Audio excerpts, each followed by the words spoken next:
अच्छा जी, budgeted overhead application rate, 3 departments, तीनों की उसने हमें बेसिस दी हुई है। So let's start with the department A. Part A में हमें ओवरहेड एप्लीकेशन रेट डिटरमिन करने हैं। Let's start with department A. Department A के लिए जो हमारा फार्मूला बनेगा दैट विल बी बजटेड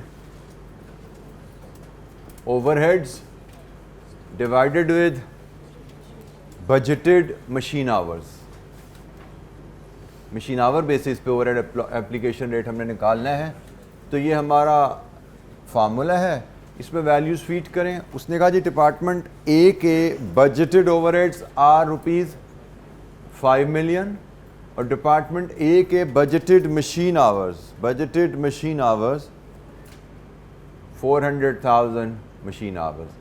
जहन में रखिएगा, उसने आपको एक्चुअल आवर्स भी दिए हुए हैं, एक्चुअल कॉस्ट भी दी हुई हैं, एक्चुअल लेबर आवर्स भी हैं। हमने बजटेड मशीन आवर्स पिक करने हैं। आवर्स को नहीं सिर्फ देखना, हमने बजटेड देखने हैं और मशीन आवर्स देखने हैं। सो राइट वैल्यू पिक करने में केयरफुली काम किया करें।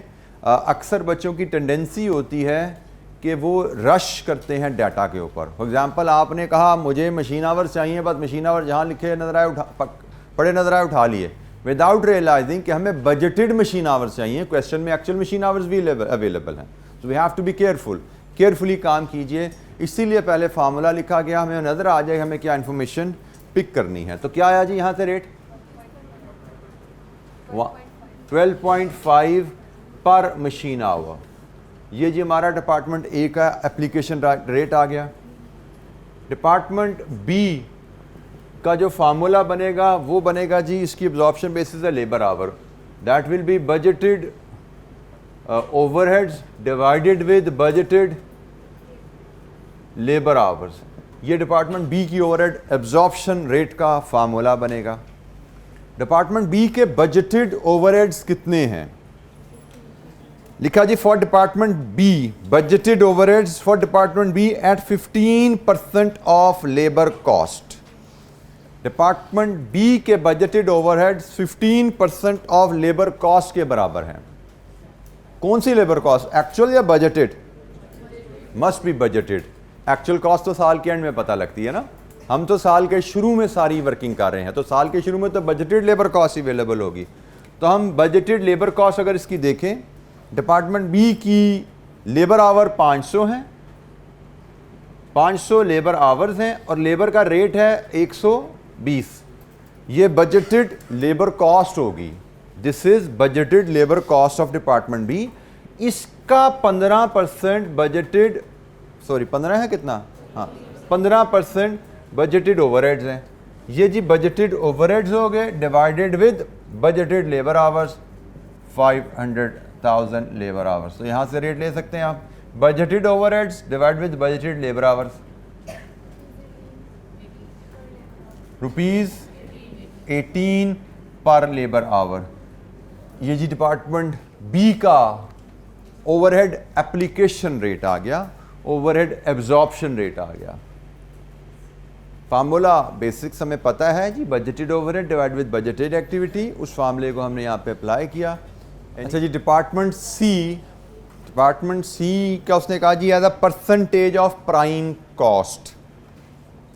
वैसे तो इसका फार्मूला बनता है डिपार्टमेंट सी का, मैं अगर फार्मूला आपसे शेयर करूं, formula would be budgeted overheads divided with budgeted prime cost. ठीक है, और रेट नॉर्मली निकालना है तो एज अ परसेंटेज इसको रेट ऐसे मेजर किया जाता है। This will be the formula. अगर आपको ओवरहेड को as a percentage of prime cost absorb करने हैं तो budgeted overheads divide with budgeted prime cost, this is the formula. लेकिन यहाँ पे उसने हमें रेट डायरेक्टली दिया हुआ है, हमें कुछ कैलकुलेट करने की ज़रूरत ही नहीं है।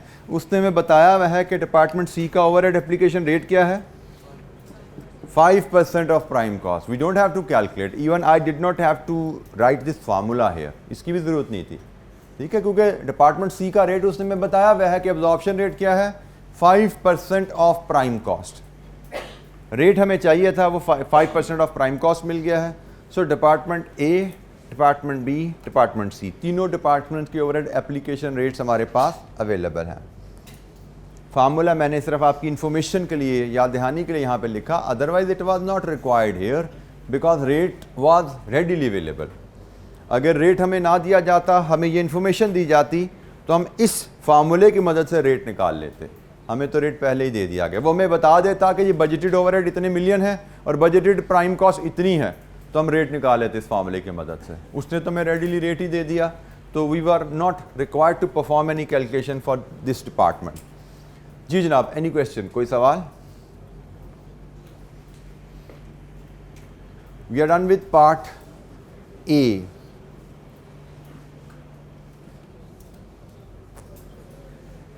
Part B, departmental and total cost per unit. तीनों डिपार्टमेंट की कॉस्ट पर यूनिट लेनी है और उस कॉस्ट पर यूनिट को हमने सम कर देना है। Cost per unit, total and departmental, actual cost for each unit of product, actual cost for each unit of product.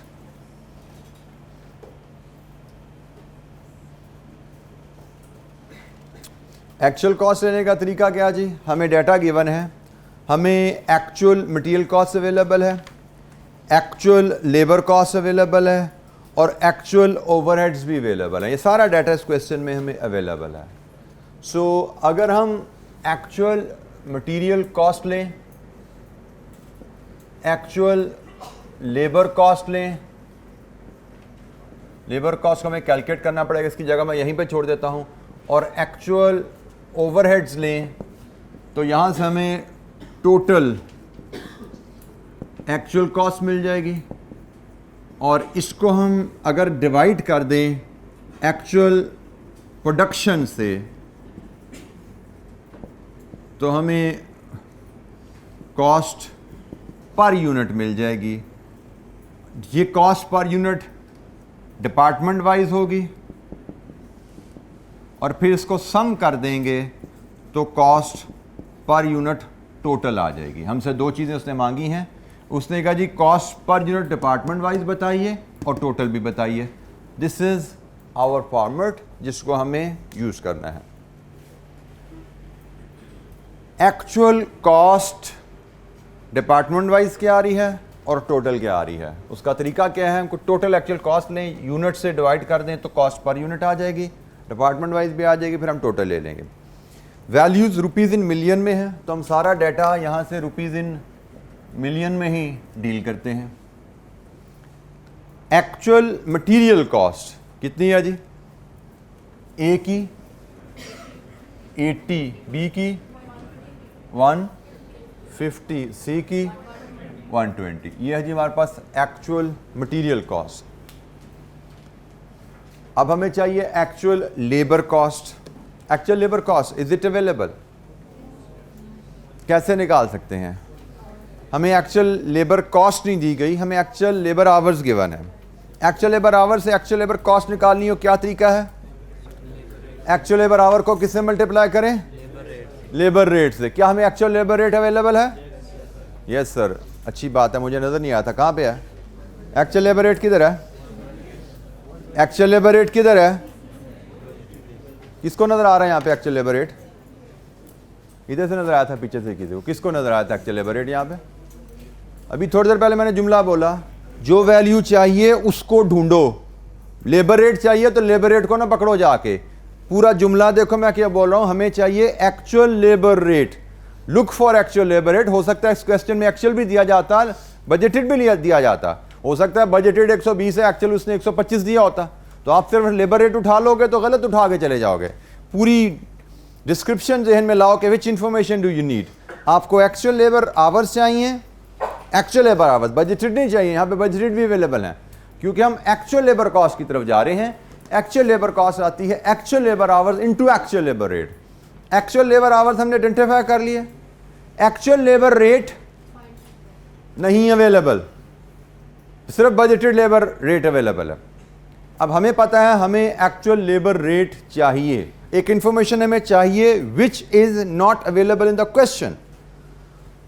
ऐसी सूरत में या तो हमें कोई तरीका बताया उसने कि भाई एक्चुअल लेबर रेट कितना होगा, हो सकता है वो यहाँ पे कह देता एक्चुअल लेबर रेट बजटेड से 10% ज़्यादा होगा, तो आपको एक्चुअल लेबर रेट मिल गया ना, बजट में 10% ऐड कर दो।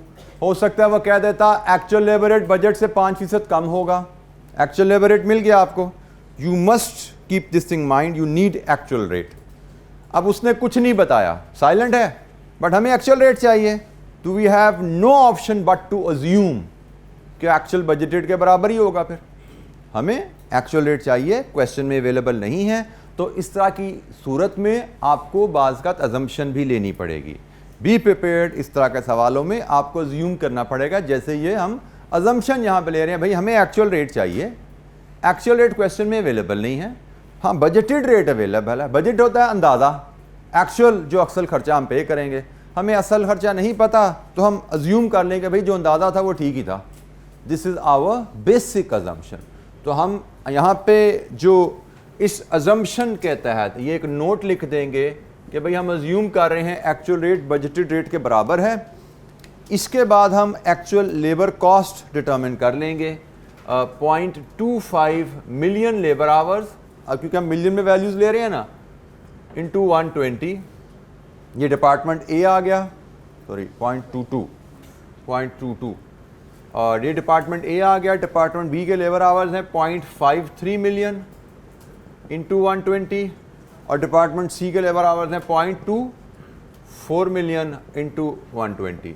तो डिपार्टमेंट ए की लेबर कॉस्ट क्या बनी, 120 इंटू 0.22 26.40, 120 इंटू 0.53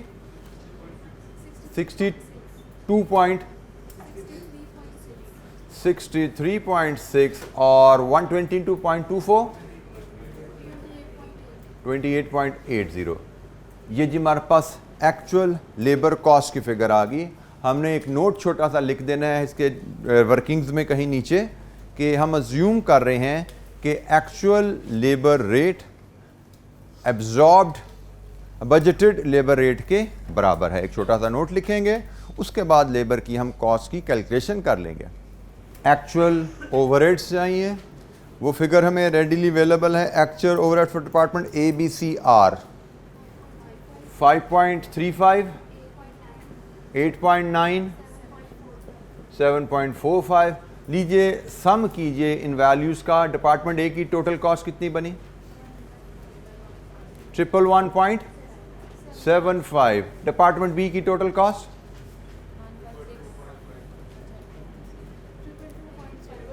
222.50 जी। Department C 156.25। ये जी तीनों डिपार्टमेंट्स की टोटल कॉस्ट आ गई। और AL produce 3.57 million units during the period.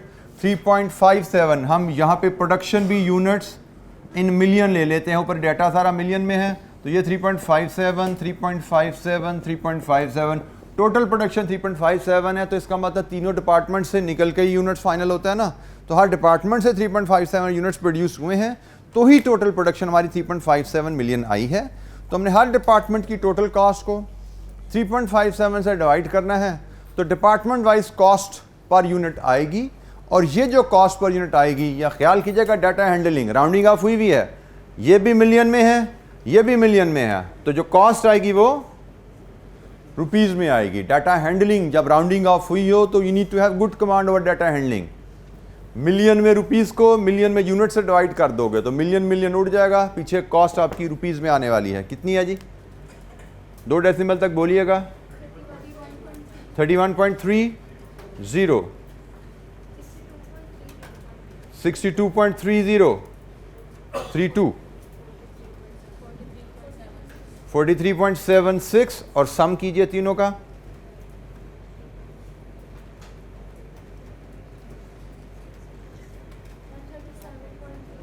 $137.3, यहाँ से तो 8 नज़र आ रहा है, 38।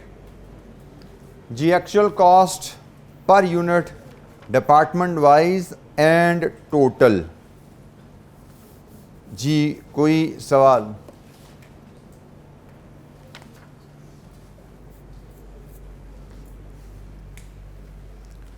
ये हमने पार्ट बी को एड्रेस किया। एक्चुअल कॉस्ट चाहिए, सारा डाटा एक्चुअल लिया है हमने। Single product following pertaining to each year, companies 3 production department. Company एक प्रोडक्ट बना रही है और 3 डिपार्टमेंट से गुजर के बन रही है, ठीक है। तो it is normal course of business कि when company has 3 department and producing one single product, then one single product must pass through all 3 department में भी। एक कटिंग होगा, एक असम्बलिंग होगा और एक फिनिशिंग होगा। तीनों से गुजरेगी तो प्रोडक्ट फाइनल होती है, ठीक है। There are 3 different departments.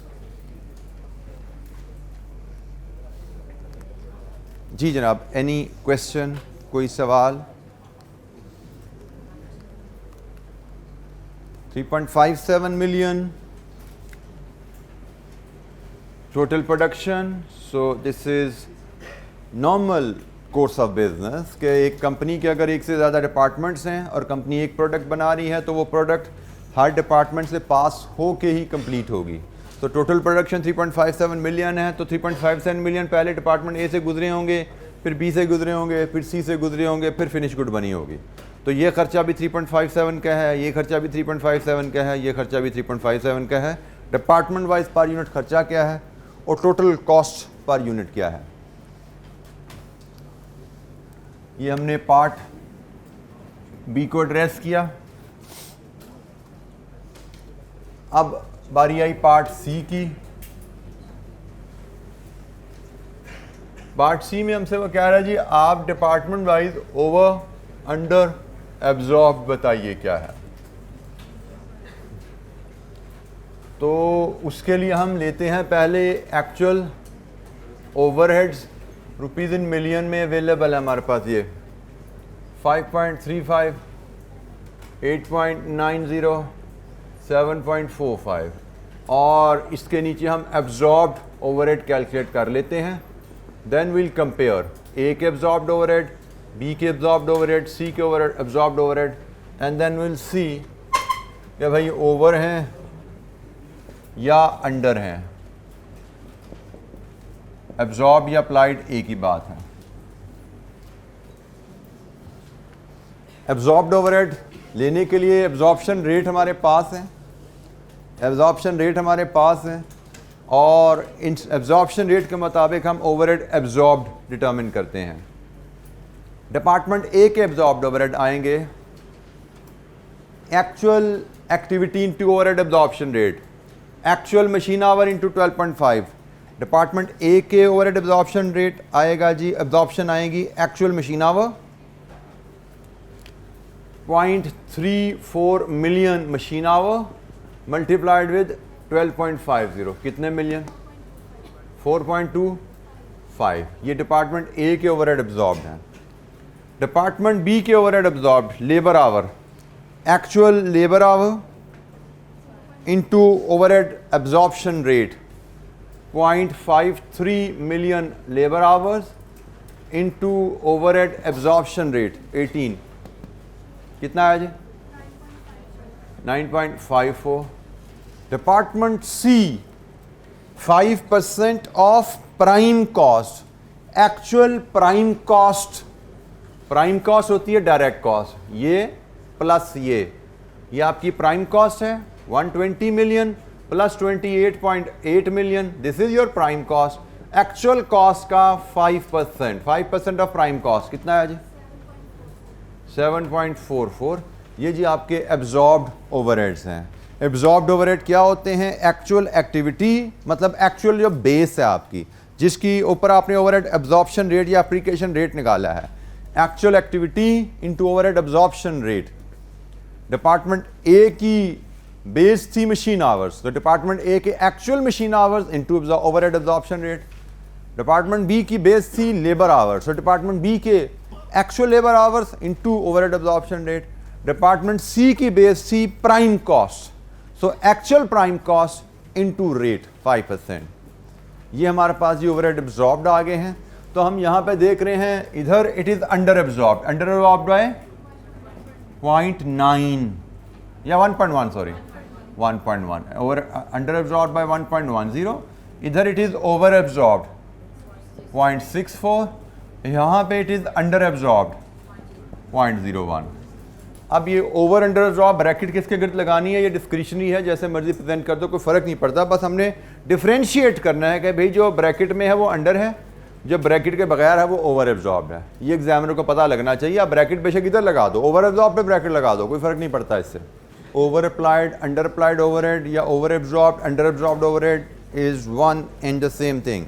Explain the treatment of under absorbed and over absorbed factory overheads. Give 3 reasons for under absorbed / over absorbed factory overheads. Over absorbed under absorbed की ट्रीटमेंट क्या होती है और reasons possible क्या हो सकती हैं। Treatment कल हमने सीखी, आज क्लास के शुरू में रिवाइज की, लेकिन इस सवाल के जवाब में हम कैसे लिखेंगे। पहली बात, एक असूल याद रखिएगा, थ्योरेटिकल पार्ट्स क्वेश्चन को आंसर करना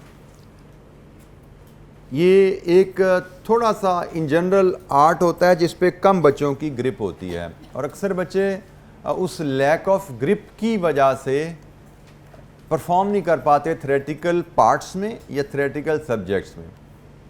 जैसे थ्योरेटिकल पार्ट हम जो भी क्वेश्चन देखते हैं उसमें उसमें समझने की 2 चीज़ें होती हैं। एक, किस चीज़ के बारे में सवाल किया गया। जैसे मैं पार्ट ए की बात करें तो पहले हिस्से की बात करें, उसको 2 हिस्से हैं ना, पहले हिस्से की बात करें तो उसने हमसे कहा गया है treatment of over under absorb. This is first aspect. किसके बारे में पूछा? Treatment of over under absorb के बारे में। क्या पूछा? ये पॉइंट जो है ये अक्सर बच्चे इग्नोर कर जाते हैं। उसने हमसे कहा है एक्सप्लेन, इसको हम कहते हैं एक्शन वर्ब। ये एक्सप्लेन भी हो सकता है। अक्सर क्वेश्चन में डिफाइन आता है, किसी क्वेश्चन में लिखा होता है आइडेंटिफाई, किसी क्वेश्चन में लिखा होता है discuss.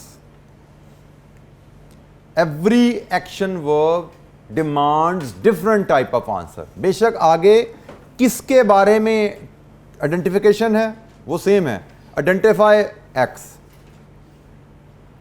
Define x, explain x, discuss x. पूछे एक्स के बारे में ही जा रहा है, लेकिन कभी डिफाइन करने को कहा जा रहा है, कभी आइडेंटिफाई करने को जा रहा है, कभी एक्सप्लेन करने को कहा जा रहा है, कभी डिस्कस करने को कहा जा रहा है। कितने बच्चे हैं जो इन वर्ड्स को डिफरेंशिएट कर सकते हैं एग्जाम में और उस डिफरेंशिएशन के मुताबिक जवाब लिखने के आदी हैं? Raise your hand. Theoretical paper बड़े देते आए ना, BM BS दिया, लॉ दिया, कुछ बच्चे शायद ऑर्डर में भी बैठ चुके होंगे।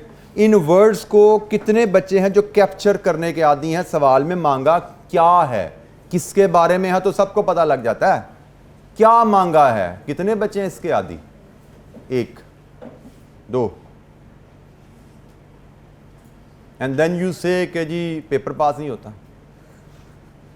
पेपर कैसे पास हो if you don't write the right answer? तो जो जरा सुनिए, आपके थ्योरेटिकल पेपर में it will add great value. Explain, वैसे तो आप कहीं पे भी गूगल करो, किसी भी गूगल करो जी what is the meaning of explain in any exam question, पता लग जाएगा। डिस्कस का क्या मतलब है, evaluate is another term, analyse is another term. आप लोग जनरली क्या करते हो, आप पढ़ते हो किसके बारे में पूछा है और उसके बारे में जो कुछ पता छाप के आ जाते हो, एंड देन यू क्लेम। एक फिर रोना भी होता है कि ये पेपर बड़ा लेंथी था, और भाई उसने जो कहा है वो लिख। अगर उसने कहा आइडेंटिफाई, आइडेंटिफाई का मतलब 4 नंबर हैं, तो 4 नंबर के लिए यूजली आइडेंटिफाई करना किसी फैक्टर को, कि जी आइडेंटिफाई फैक्टर्स। मैं चलें इसके हिसाब से हट के अगर चलूँ कि जी आइडेंटिफाई फैक्टर्स जिनकी वजह से हम कहते हैं जो ओवर या अंडर एब्जॉर्ब होते हैं। आइडेंटिफाई का मतलब जस्ट बुलेट्स, और एक बुलेट का आधा नंबर होता है आइडेंटिफाई करने का। फिर आता है एक्सप्लेन। एक्सप्लेन का मतलब सिर्फ आइडेंटिफाई नहीं करना, आइडेंटिफाई करके उसको एलैबोरेट भी करो कि भाई जैसे मैं इसको दूसरे पॉइंट के रेफरेंस से बात करूं, उसने कहा है जी एक्सप्लेन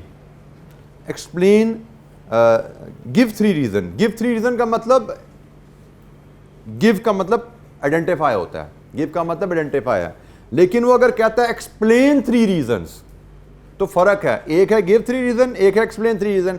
अब रीजन फॉर एग्जांपल क्या हो सकती है कि ओवर अंडर एब्जॉर्ब्ड क्यों फर्क आता है। एक रीजन हो सकती है कि हमारा एस्टिमेटेड कॉस्ट और एक्चुअल कॉस्ट में फर्क होता है। ओवरहेड एब्जॉर्प्शन रेट हमने एस्टिमेटेड कॉस्ट पे निकाला होता है, ओवरहेड एब्जॉर्ब्ड एस्टिमेटेड कॉस्ट के रेट से निकल रहे होते हैं। हमने जब एस्टिमेट किया था, अब अगर मैं कहूँ ना आइडेंटिफाई करना है तो आइडेंटिफिकेशन यहाँ पे काफ़ी है कि एक्चुअल ओवरहेड्स में differ from budgeted overhead, this is identification. लेकिन अगर लिखा होता एक्सप्लेन तो फिर हमें सिर्फ आइडेंटिफाई नहीं करना था, इसके आगे 1-1.5 जुमला और ऐड करना था, और हमने बताना था कि जब हम एस्टिमेट कर रहे होते हैं और तो हमारे पास एस्टिमेशन के बाद later on due to market changes actual cost बदल जाती हैं। फॉर एग्जांपल हम जब एस्टिमेट कर रहे थे, हमने कहा था हम लेबर को 10,000 तनख्वाह देंगे, लेकिन गवर्नमेंट का बजट आया, उन्होंने कहा नहीं लेबर की कम से कम तनख्वाह 12,000 है, तो हमारी एक्चुअल कॉस्ट बजटेड कॉस्ट से बदल गई। तो नेचुरली बजटेड कॉस्ट के ऊपर हमने एब्जॉर्प्शन रेट निकाला था। Absorbed overhead, overhead absorption rate से ताल्लुक होता है।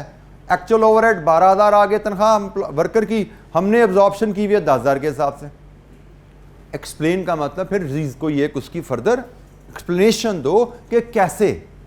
सो this is a difference between identify and explain. होता क्या है कि अगर उसने आपको एक्सप्लेन मांगा है ना, एक्सप्लेन कहा है, तो एक्सप्लेन के पीछे एक पॉइंट का 1 नंबर होता है, जिसमें से आधा नंबर आइडेंटिफिकेशन का होता है, आधा नंबर उसकी एक्सप्लेनेशन का होता है। अब उसने आपसे कहा एक्सप्लेन, आप एग्जाम में करके आ जाते हो आइडेंटिफाई। उसने कहा एक्सप्लेन, आप आइडेंटिफाई करके आ गए जी। उसने तो 4 पॉइंट कहा था, मैं तो 6 लिख के आया हूं। तो भाई बेशक 6 लिख के आए हो, उसको 4 चाहिए और 4 विद एक्सप्लेनेशन चाहिए। आपने आइडेंटिफाई किए हैं 4, 2 एक्स्ट्रा हैं वो तो रेलेवेंट है, आपने 4 आइडेंटिफाई किए हैं। तो आइडेंटिफाई करने के तो आधे नंबर होते हैं, तो आपको शायद अगर चारों पॉइंट वैलिड हैं तो मैक्सिमम आपको 4 में से 2 नंबर मिल सकते हैं। लेकिन आपने उन्हीं चारों पॉइंट्स के आगे एक लाइन लिख दी होती एक्सप्लेनेशन की, तो आपको शायद 4 में से 3, 3.5 हो सकता है 4 पूरे ही मिल जाते हैं आपको। So this is a very big reason जो आप लोग थ्योरेटिकल एरिया में सब्जेक्ट में परफॉर्म नहीं कर पाते। फिर एक एक्सप्लेन के साथ एक वर्ड आता है डिस्कस। डिस्कस एक्सप्लेनेशन से भी अगला लेवल है, एक्सप्लेनेशन से भी अगला लेवल है। एक्सप्लेन का मतलब होता है एलैबोरेट, डिस्कस का मतलब होता है प्लस माइनस, दोनों एंगल दिखाओ, अच्छाइयां और बुराइयां भी बताओ इसकी। डिस्कस एक और आगे का लेवल है। नॉर्मली एक पॉइंट को डिस्कस करने के 1.5 से 2 नंबर होते हैं। अगर आप डिस्कशन के नीचे भी आइडेंटिफाई करके आ गए तो मतलब आपको 2 में से आधा नंबर मिलना है। तो ये जो मल्टीपल रीजन जो आते हैं जी, हम तो सारा पेपर करके आए थे, सारे पॉइंट आइडेंटिफाई करके आए थे, 4 की जगह 6 लिख के आए थे, पता नहीं नंबर 28 क्यों आ गए। ये रीजन होती है। उसने आपसे कहा था डिस्कस करो, आप आइडेंटिफाई करके आ गए। उसने कहा था एक्सप्लेन करो, आप आइडेंटिफाई करके आ गए हो। वो कह रहा है सिर्फ आइडेंटिफाई करो, आप एक्सप्लेन करके आ गए, और फिर कहते हो पेपर बड़ा लेंथी था। तो उसने जब आइडेंटिफाई करने को कहा तो आइडेंटिफाई करो एंड मूव फॉरवर्ड, क्योंकि नंबर आपको आइडेंटिफिकेशन के आधा नंबर पर पॉइंट मिलने हैं। बेशक आप 4-4 लाइनें लिख दो, नंबर डिवाइडेड है, आधा नंबर से ज्यादा मिलना ही नहीं है पर पॉइंट। आप बेशक 6 लाइनें एक सफा लिख दो, उसके ऊपर आधा नंबर पर पॉइंट आइडेंटिफाई, इससे ज्यादा नंबर नहीं होता। So it is very important कि आप एक्शन वर्ब को पिक करो। क्या मांगा है, किसके बारे में मांगा है, दोनों पता होने चाहिए। आप सिर्फ किसके बारे में मांगा है चलते हो। और थ्योरेटिकल एरियाज में एक बहुत अहम चीज, you have to write in accordance with the marks. जितने नंबर हैं क्वेश्चन के उस हिसाब से लिखिए। 10 नंबर का सवाल है थ्योरेटिकल पोर्शन में, ऑडिट दे रहे हो, बीएस दे रहे हो, 10 नंबर, 10 × 1.8, 18 मिनट। 18 मिनट से ना एक मिनट ज़्यादा चलो लगा लो, 1 मिनट कम लगा लो, ना कम लगा के खुश होने हैं कि जी मैंने तो 10 मिनट बचा लिए। वो आपने बचाए नहीं है, आपने कोई बोंगी मारी है। शायद उसने एक्सप्लेन करने को कहा था, आप आइडेंटिफाई करके भाग गए आगे और खुश हो रहे हो मैंने टाइम बचा लिया। ठीक है, टाइम बचता भी नहीं है और टाइम एक्स्ट्रा भी नहीं लगाना कि उसने आइडेंटिफाई करने के हिसाब से 4 नंबर दिए हुए हैं, आप डिस्कशन में लग गए हो, आप एक्सप्लेनेशन में चले गए, 15 मिनट लगा दिए आपने उसमें। दोनों गलतियां नहीं करनी। ये 2 गलतियां नॉर्मली आप लोग करते हो थ्योरेटिकल पेपर में, थ्योरेटिकल पार्ट्स में, जिसकी वजह से आपकी परफॉर्मेंस वहां पे पुअर होती है। एक्शन वर्ब पिक करो और जितने मार्क्स हैं उसके मुताबिक कंटेंट लिखो, ना कम ना ज्यादा। ज्यादा लिखने का कोई फायदा नहीं है, that will not earn you extra mark. 10 number हैं, 18 मिनट से 1 मिनट, 1 नंबर 1 मिनट ज्यादा 1 मिनट कम, इतनी वेरिएशन हो सकती है, लेकिन कम ना ज्यादा कम लिखना है ना ज्यादा लिखना है। एक और चीज़ जो बड़ी अहम होती है यहाँ पे, थ्योरेटिकल थोड़ी डिस्कशन हो रही है, अक्सर बच्चों को जैसे मुझे आइडिया होगा कि आपको इस पर गाइडलाइन अवेलेबल नहीं है, तो I think I should add value. बाज़ खात एग्जामिनेशन में सवाल आता है, पास पेपर का भी देखो, मुझे नहीं पता आपकी नज़र से ऐसे सवाल गुजरे कि नहीं गुजरे। 2000 में भी 15 में एक सवाल आया, सेम रिक्वायरमेंट 3 नंबर। वही सवाल 2018 में आया, सेम रिक्वायरमेंट 8 नंबर। कभी ऐसे देखे हैं पास पेपर में क्वेश्चन कि सेम रिक्वायरमेंट होती है 3 नंबर की, सेम रिक्वायरमेंट होती है 8 नंबर की, होता है ना ऐसा। अब आपका क्या ख्याल है, 3 नंबर के पीछे भी वही लिखना है जो 8 नंबर के पीछे लिखना है?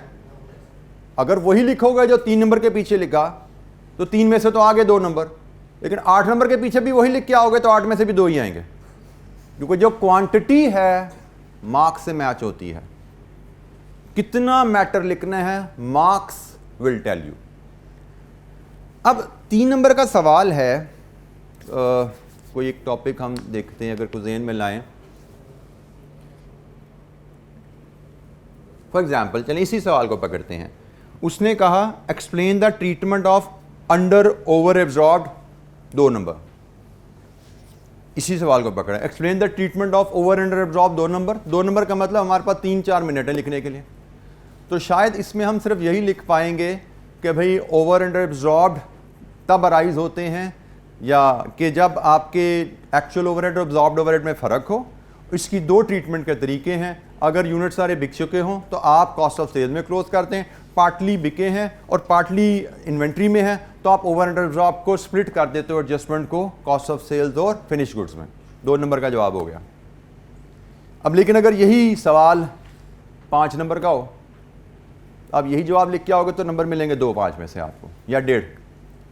अब सवाल 5 नंबर का हो गया तो आपको सोचना है यार इसका अगर मैं सिर्फ ट्रीटमेंट लिख दूंगा ना, तो ट्रीटमेंट तो 2 नंबर की है, ट्रीटमेंट तो 4 लाइनों में ख़त्म हो जानी है, 4 लाइनों से तो 2 नंबर कमाए जाते हैं, मुझे तो 5 नंबर का जवाब देखना है। ये तमाम सब्जेक्ट्स में, मैं फिर बोल रहा हूँ ऑडिट में, BM BS में, वहाँ पे ज़्यादा क्रिटिकल है। हमारा तो यहाँ पे 5 पूरे 100 में से 5 नंबर की चीज़ आनी है। मैं इतना टाइम लगा रहा हूँ इस पेपर के लिए नहीं लगा रहा, आपकी जनरल गाइडेंस के लिए लगा रहा हूँ। अब आपने कहा जी मैंने जो ट्रीटमेंट है, ट्रीटमेंट तो 2 नंबर की है, ये सवाल 5 नंबर का है, अब क्या करें? अब ये आपने वो बचपन का तजर्बा नहीं डालना कि फुटबॉल का मैच डाल देंगे यहाँ पे हम, तो वो वाला काम नहीं करना जो FSC में मजमूनों में करते थे हम। यहाँ पे आपको कॉन्सेप्चुअली इसको एक्सपेंड करना है, और एक्सपेंड करने का तरीका बड़ा बेसिक सा असूल है। जिस टॉपिक का सवाल है उस टॉपिक का बैकग्राउंड नॉलेज डाल दो साथ। उसने मांगा है आपसे treatment of over under absorb, लेकिन नंबर 5 है, तो शायद आपको ओवर एब्जॉर्ब की डेफिनेशन भी देनी पड़ेगी यहाँ पे, क्योंकि ट्रीटमेंट लिखते हो तो 2 नंबर हैं, तो बाकी 3 नंबर कहाँ से कमाएं? फिर आपको पहले ओवर एब्जॉर्ब की डेफिनेशन देनी है, अंडर एब्जॉर्ब की डेफिनेशन देनी है, फिर बताना है ट्रीटमेंट क्या ओवर एब्जॉर्ब की, फिर बताना है ट्रीटमेंट के अंडर एब्जॉर्ब की। अब देखो उसने मांगी नहीं है डेफिनेशन आपसे, बट 5 नंबर जब साथ लगा दिए ना, इसका मतलब सिर्फ ट्रीटमेंट इज नॉट सफिशिएंट। इसको हम कहते हैं सवाल में छुपी हुई रिक्वायरमेंट, इम्प्लिसिट रिक्वायरमेंट। इम्प्लिसिट का मतलब होता है छुपी हुई, लिखा नहीं है उसने, लिखा उसने कहा ट्रीटमेंट बताओ, ट्रीटमेंट बताओ 2 नंबर, तो सिर्फ ट्रीटमेंट बतानी है जी, कुछ नहीं करना। और ट्रीटमेंट बताओ 5 नंबर, नहीं भाई सिर्फ ट्रीटमेंट काफ़ी नहीं है, ट्रीटमेंट काफ़ी नहीं होगी यहाँ पे, क्योंकि ट्रीटमेंट से तो हम 4 लाइनों में ट्रीटमेंट खत्म हो जाएगी, 2 नंबर से ज़्यादा नहीं मिल सकते, हमने तो 5 नंबर कमाने हैं, 5 नंबर जस्टिफाई करने हैं। तो ये जो प्रॉब्लम होती है, अक्सर बच्चे कहते हैं मैंने तो आधा घंटा पहले पेपर ख़त्म कर लिया था, दैट इज़ डेंजरस थे।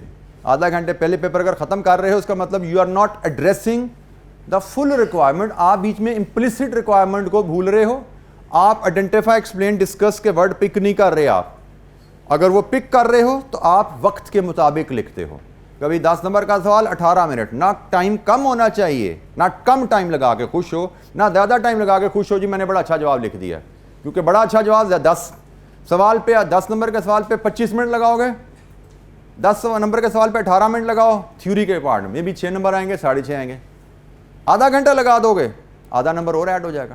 मतलब 12 मिनट एक्स्ट्रा लगा के आधा नंबर कमाना नॉट जस्टिफाइड, वो 12 नंबर में आप कहीं और 10 नंबर का पूरा सवाल कर जाओगे। सो किसी सवाल पे कि इसलिए मेरे दिमाग में एक्स्ट्रा है मैं लिख दूं extra, that won't help you. पूरा एलोकेटेड टाइम उसके मुताबिक 1 आध मिनट प्लस माइनस कर सकते हो। जाहिर बात है वाइंड अप करने में इतने एक्यूरेट अब नहीं होते, क्वेश्चन को वाइंड अप करने में बाज़ का 1 आध मिनट ऊपर नीचे हो जाता है, बट अनलिमिटेड ना लिखोगे, जो कुछ आता है सारा छापना है। हमेशा गो बाय द मार्क्स, कितने नंबर, नंबर के हिसाब से चलना सीखो। जी जनाब, coming back to the question जिसका हमने बात की थी, तो explain treatment of over under absorb, वो हमने बात कर ली।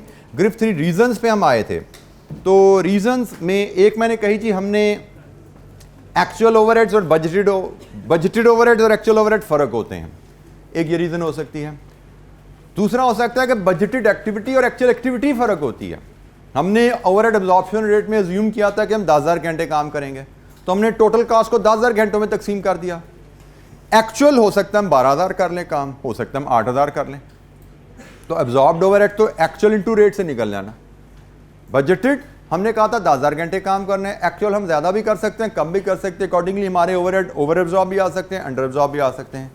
सो हमारी कॉस्ट बदल जाती है, हमारी एक्टिविटी बदल जाती है, हमारी कुछ कॉस्ट की आइटम्स ऐसी आ जाती हैं जो पहले हमने एंटीसिपेट नहीं की हुई थी।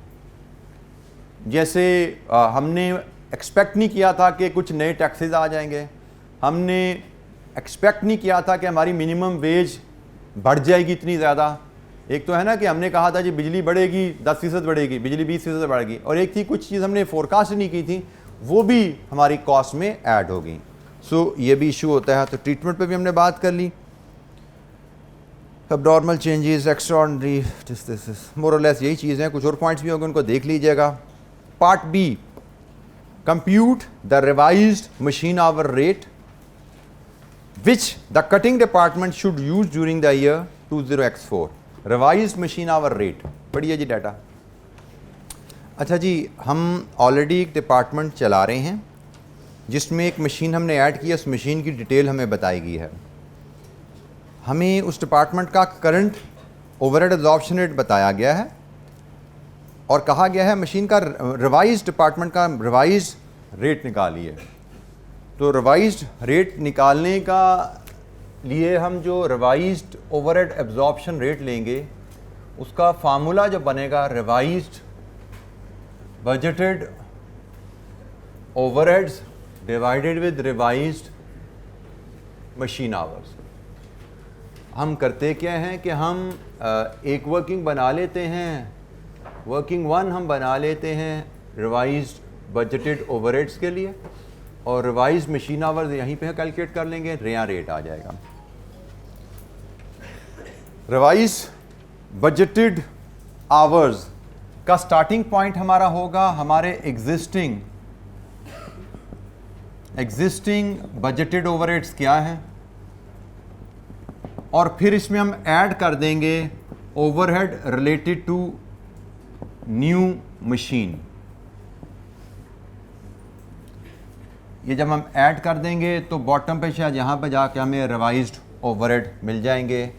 रिवाइज्ड ओवरहेड्स हमारे एग्जिस्टिंग ओवरहेड्स क्या हैं, उसमें ऐड कर देंगे overhead related to new machine. Different items उसने हमें बताई हुई हैं, डिफरेंट आइटम्स हैं, उन आइटम्स के ओवरहेड्स हम यहाँ ऐड करेंगे, हमें रिवाइज्ड ओवरहेड आ जाएंगे। Revised overhead divide with revised hours, revised rate आ जाएगा। क्योंकि ओवरहेड एब्जॉर्प्शन रेट का फार्मूला क्या है, budgeted overheads divide with budgeted machine hours, revised budgeted machine hours.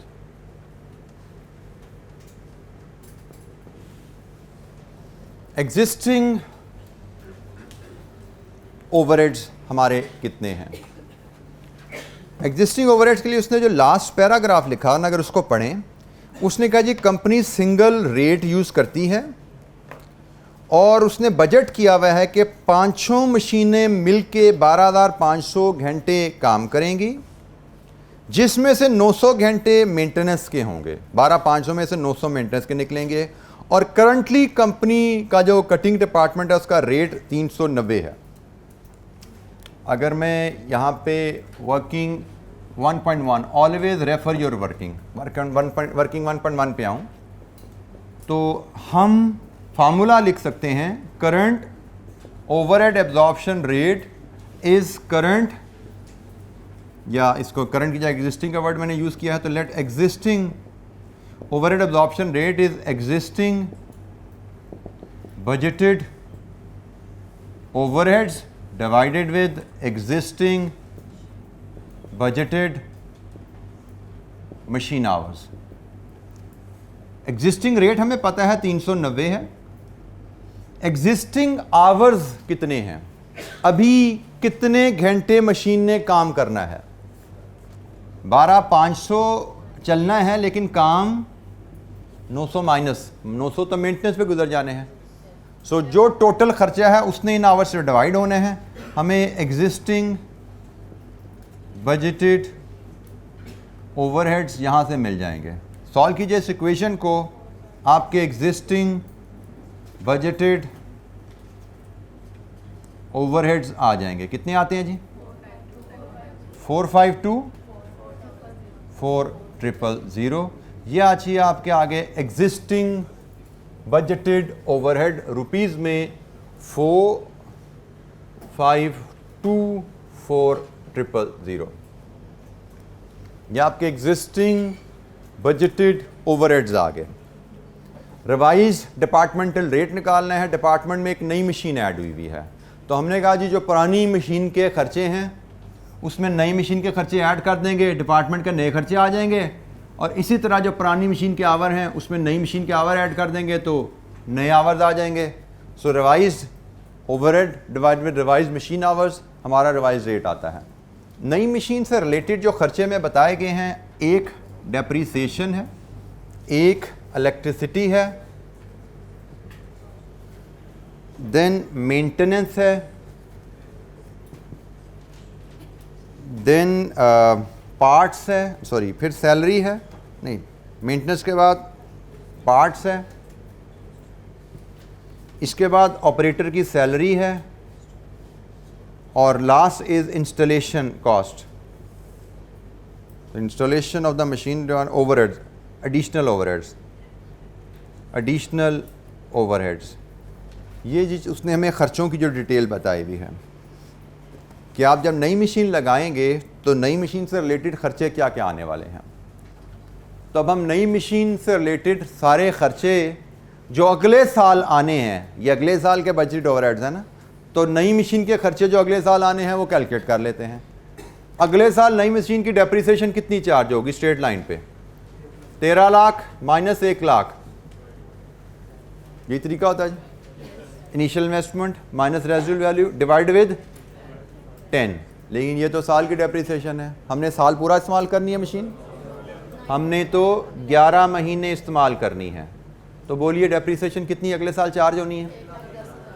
1,10,000। साल की डेप्रीसिएशन क्या है, लेकिन हमने तो सिर्फ 11 महीने मशीन इस्तेमाल करनी है। तो हमने डेप्रीसिएशन को 10 साल की डेप्रीसिएशन, सालाना डेप्रीसिएशन आई थी, 11/12 कर दी, 11 महीने की आ गई। इलेक्ट्रिसिटी कहता है जी बिजली जो इस्तेमाल होती है, बिजली के 10 यूनिट 1 घंटे में इस्तेमाल होते हैं और 1 यूनिट 8.5 का आता है। Electricity used by the machine during production, कितने घंटे प्रोडक्शन करने हैं मशीन ने? क्या 2600 घंटे प्रोडक्शन करनी है? -80 -120, ये प्रोडक्शन टाइम है हमारा। जितने घंटे प्रोडक्शन करनी है, 10 यूनिट्स पर घंटे इस्तेमाल होते हैं और 8.5 रुपये पर यूनिट कॉस्ट है।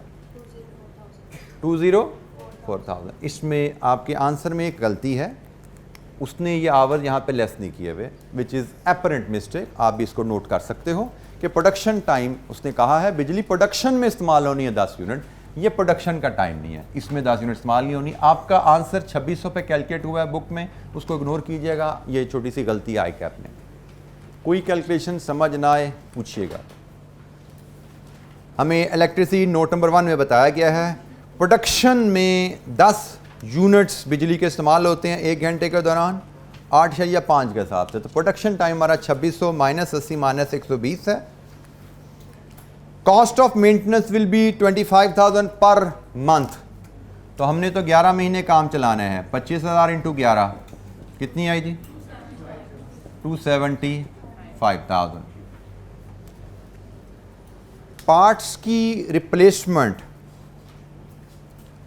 10,000 ऑन ईच रिप्लेसमेंट, हर महीने के एंड पे पार्ट रिप्लेस होने हैं और 10,000 पर मंथ आपको कॉस्ट आनी है। 10,000 ज़रब 11 अगेन 110,000, ये पार्ट्स की रिप्लेसमेंट आ गई। ऑपरेटर की सैलरी कितनी है जी? 9,000 पर मंथ, ये भी 11 महीने मशीन चलनी है। 9,000 इंटू 11 99,000 आ गया।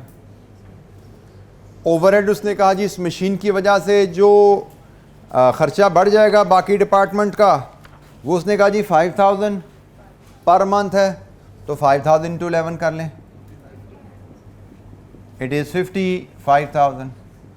लीजिए जहाँ से आप ले सकते हैं। टोटल आपके ओवरहेड्स अब कितने आ गए?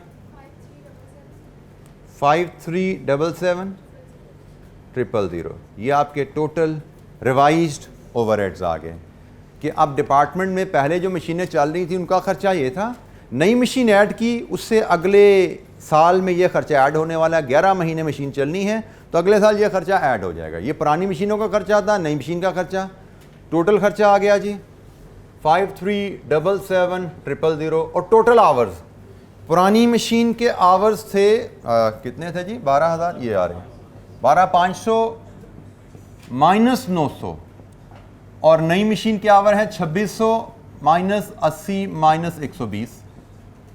ठीक है जी, यही है ना hours. Total cost, total hours, पुरानी मशीन के प्रोडक्शन आवर्स, क्योंकि खर्चे को आपने प्रोडक्शन आवर पे डिवाइड करना है ना, आपने ओवरहेड को एब्जॉर्ब करना है। ओवरहेड एब्जॉर्प्शन रेट बना रहे हैं, मतलब ओवरहेड कॉस्ट को प्रोडक्शन पे चार्ज करना है, तो प्रोडक्शन टाइम इज यूज्ड। तो जनाब यहां से बता दीजिए क्या आती है कॉस्ट, यहां से ओवरहेड एब्जॉर्प्शन रेट क्या आता है यहां से?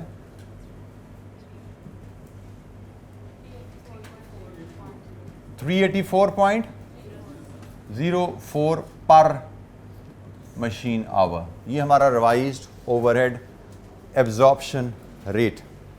सवाल को बाज़ का, जैसे मैंने पहले आपको कहा, एक था पढ़ने में आपको चीज़ें समझ नहीं आती, आपने कैसे इसको लेके चलना है। सवाल को 1 दफ़ा 2 दफ़ा 3 दफ़ा पढ़ना तो आपको एग्ज़ाम में पहुँचे टारगेट है।